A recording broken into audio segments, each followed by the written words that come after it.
Oh, wait a second. All right. I am here with Dave Kennedy of Fidelity Land Title. Hi, Dave. Hi, how are you in sunny Columbia? Right, exactly. Yeah, Columbia's great. Great.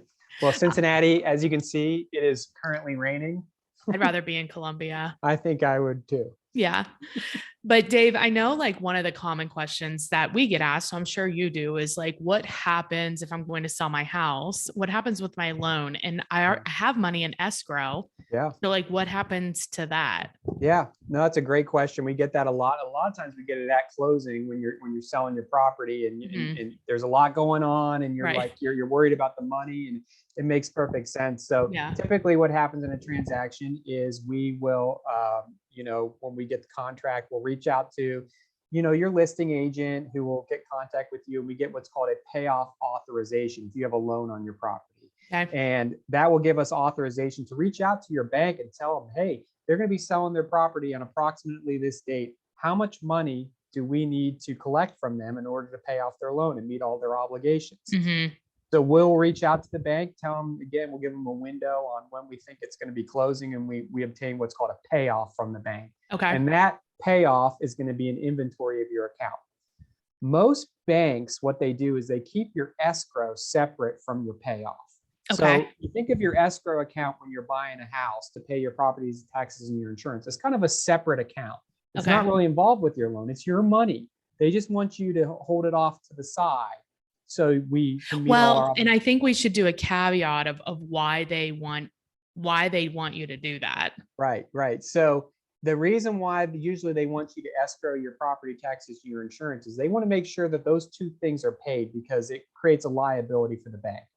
If your property is not insured and your house burns down and it has no insurance to replace it, the bank is giving you a loan based on not just that land, but the house with value. Right. So if your house is not insured and it becomes a total loss, and the bank then has this loan that's more than what the property's worth. Right. So they want to make sure that the property's insured.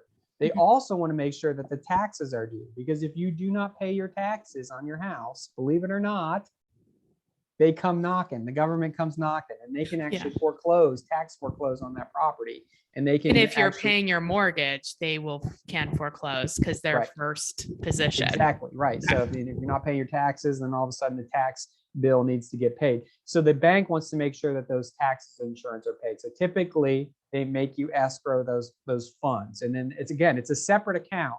You're paying your mortgage payment, which pays your principal and interest, and you're paying Mhm. your escrow account. Now you pay it in one amount of money, but really it's two separate Right. buckets. And Okay. then that over time your escrow builds up, and then when it's time to pay your taxes, they pay a bill, and when it's time to pay your insurance, they pay your bill. Okay. So when you pay off that loan, you need to get that money back.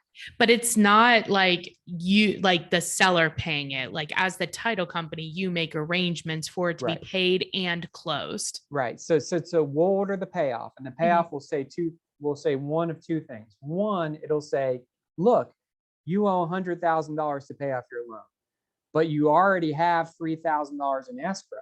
So instead of us giving you paying off $100,000, maybe they'll take that $3,000 and reduce your principal. And so they'll take your escrow money and apply it towards your loan. So Okay. instead of paying off $100,000, now you only have to pay off $97,000. Okay. Other times, the payoff will show just your $100,000, and then what you do is once they receive the $100,000, they'll mail you the $3,000 in your escrow back to you after the closing. Yeah. And they have like So 30 days to do that or something right. like that. So Right. the Okay. and those the escrow accounts, usually it's a third party. So if you're doing it with Chase, they have a third party or somebody Mhm. that's handling their escrows, and those get audited once a year. So you're going to get your money back. So what we do is we'll collect your information, your forwarding address, and we provide that to the bank.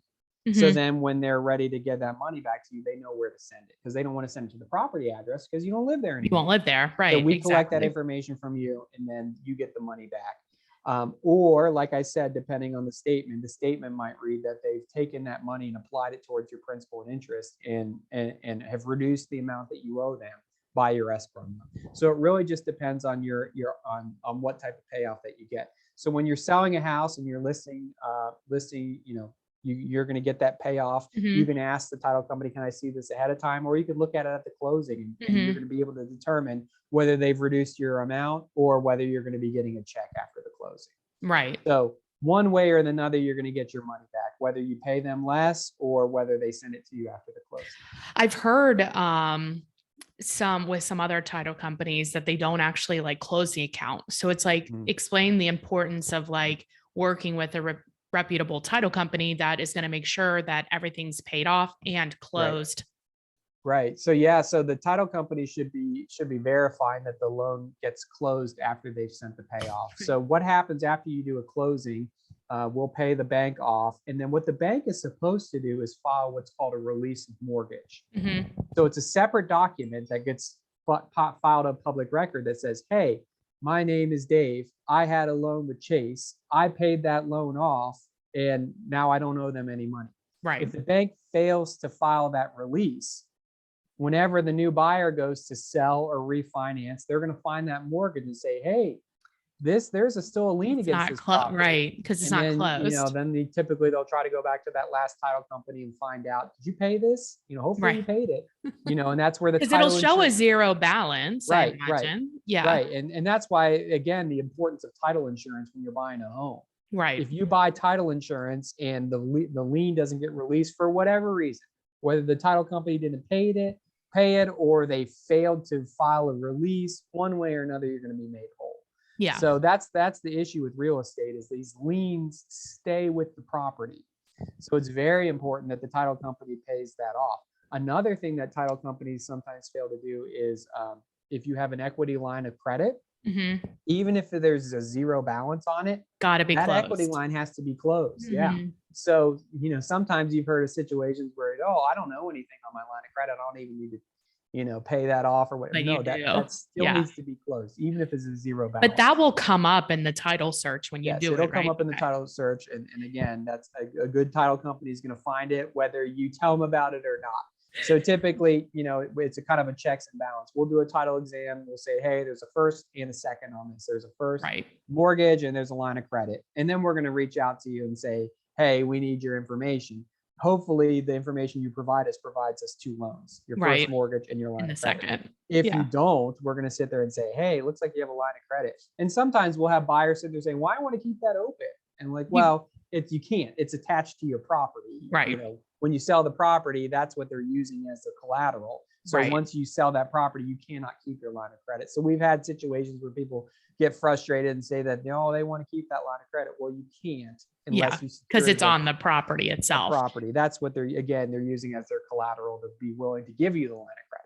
And if you're the type of seller who likes to double check things after closing, how long would you wait before you double check to make sure that the loans were closed? Yeah, that's a great tip to give your clients when you're listing a property is you should probably follow up to make sure that your mortgage gets released. I would typically say I would wait at least 30 days. There is a time frame. It's either 60 or 90 days by law that they're supposed to do it. The bank is supposed to do it.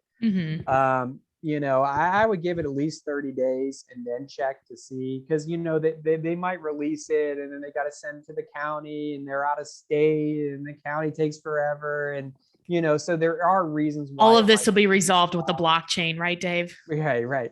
So, but I would say, at minimum, 90 days after closing, there should be a release. The other thing that we sometimes run into is people that have private mortgages. So they might not know. So say, mom and dad gave you the money to buy the property and they were like, we just want to make sure that we get paid back because I trust you, but I don't trust you. So they actually file a mortgage on the property. So as a title company, we might pay off mom and dad with their mortgage. Well, they might not know, well, you got to file a release now. You filed a mortgage, now you got to file a release. So again, private lending, sometimes that can kind of cause a problem because they might not know that they have to file this release. So if they don't know how to do that, is that something that you as the title company can draw up? Okay. So we can prepare a release for them.